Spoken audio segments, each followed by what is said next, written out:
Hey guys, it's Fish, and I'm here playing The Division Open Beta on PC. Now, I downloaded it through Uplay, not Steam, because apparently if you do it through Steam, it still loads Uplay anyway, so I might as well just go straight to the source.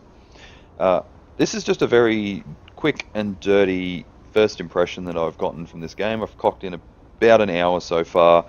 Uh, it seems pretty good, but it's a cover-based shooter, and the cover-based shooting is pretty generic from what I've experienced so far. Now, I'm by no means an expert on these games. I'm probably not the best at these types of games, shooters or even cover-based shooters. But cover-based shooters are a bit easier because you can go behind cover, making it a bit less twitchy. Because I seem to not be the best at the whole twitch thing, especially when I need a bit of time to sort of react to things.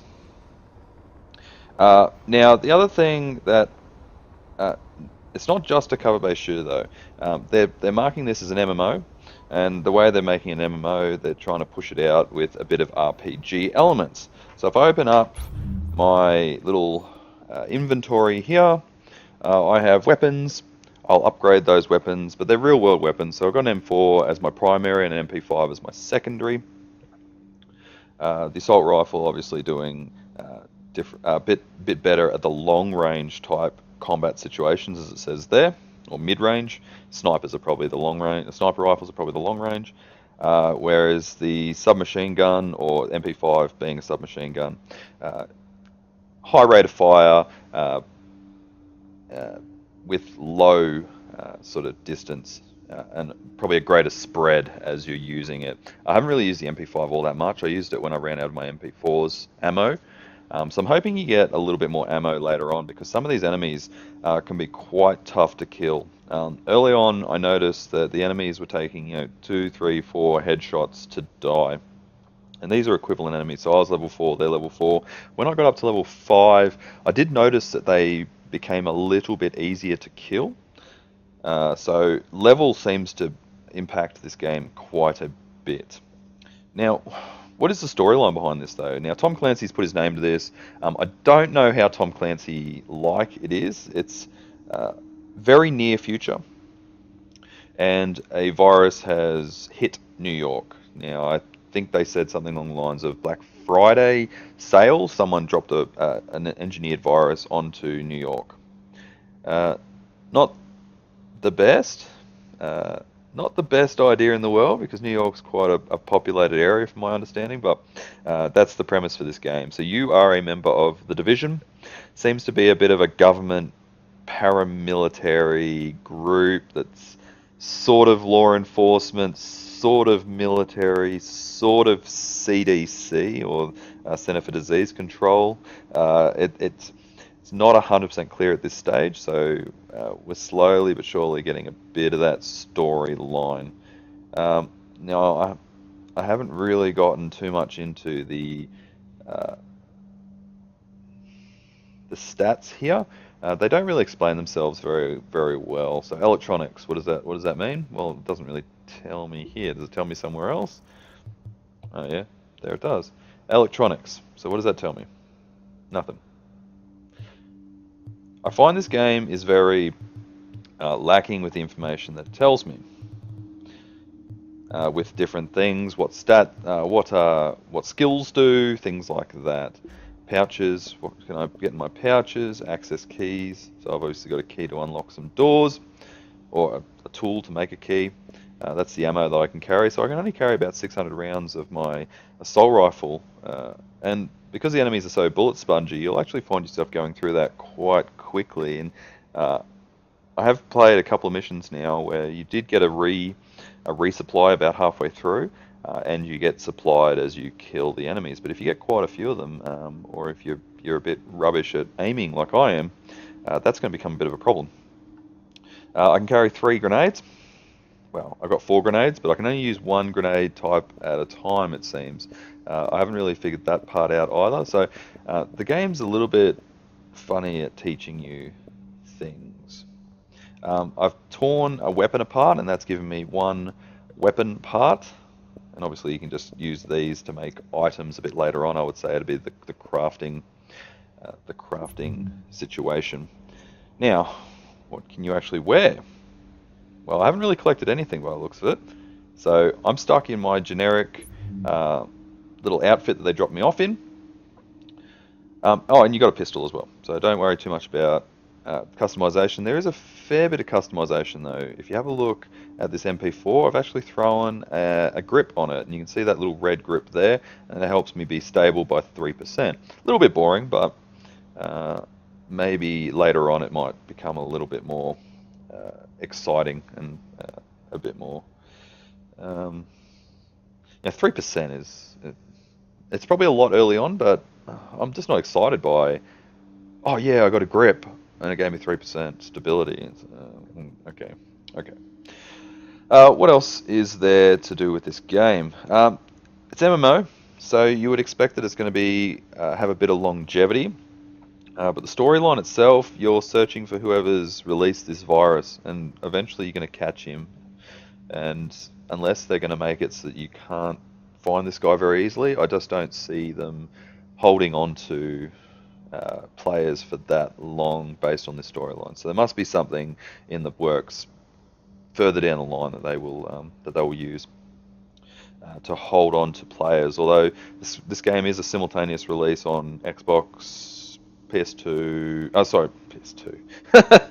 Going back in time, PS4 and PC. I don't know if they'll actually play together though. Then you'd probably find that's a little bit unfair. I've never seen a game that's actually done that, where PC players have played with console players, just because I get to aim with a mouse and they don't. And so even with an auto aim, I don't really see them catching up to just the advantage that a mouse gives me in my aiming. The menus seem very console driven though. You can see like keys for going back and forward like that. They seem like they're designed to be the triggers on a controller or something like that. But oh well, what can you do? All right, let's have a look at some of the gear though. A holster, so obviously that's for my pistol. That's that little bit down there, if you can see my cursor. Gloves, yeah, I haven't really picked anything up yet. I got a bag, that gave me some armor for some reason, I guess on my back. I got some sweet knee pads. Am I wearing those ones?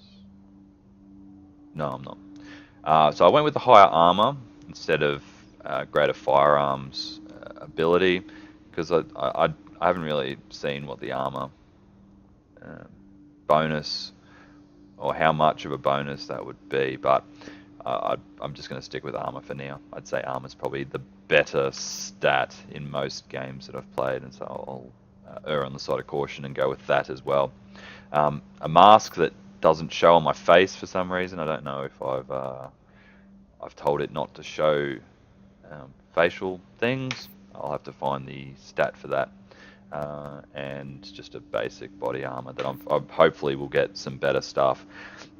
Now I will do some missions for you a bit later on. This is just my first impression, so I don't want to go into actual playing too much. But what I will do is I will steer clear of the story missions, or the main story missions. You can see that I've opened to the medical wing, so I've done one of the missions, and I had to go and save a doctor to start, and she starts working on my medical bay.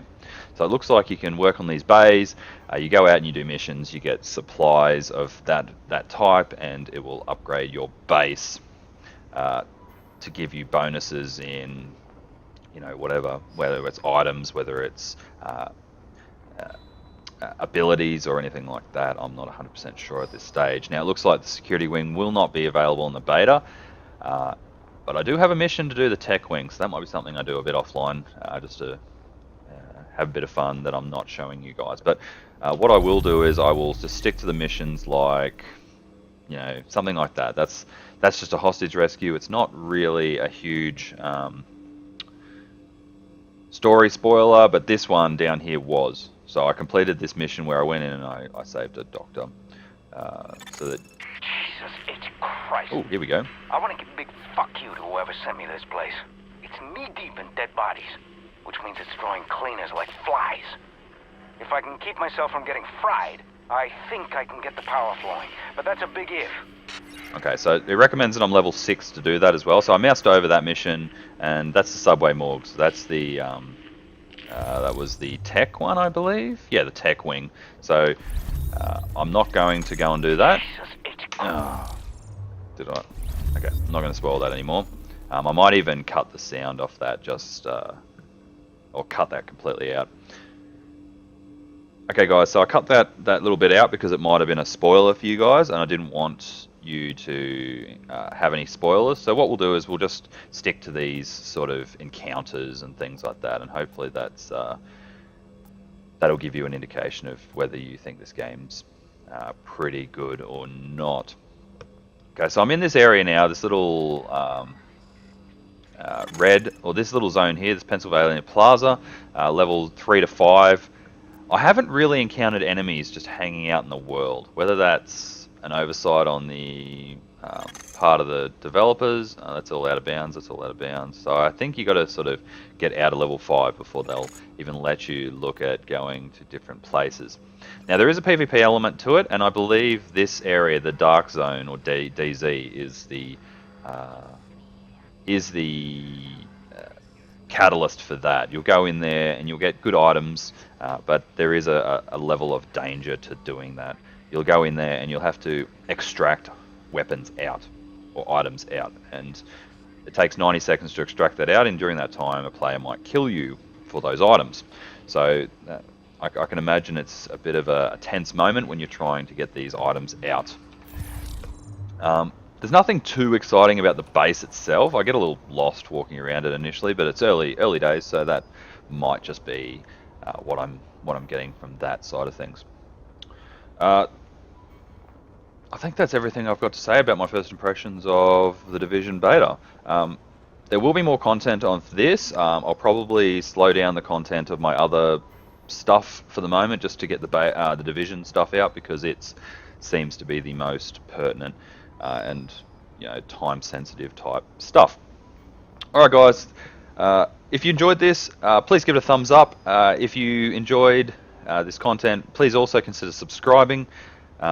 The more people we get subscribed, the more of a community we get going, and the more stuff we can sort of put out, and the more we can talk about games that we like. So hopefully you enjoyed this content. I've been the Fish. This has been the Division beta, and I'll catch you next time.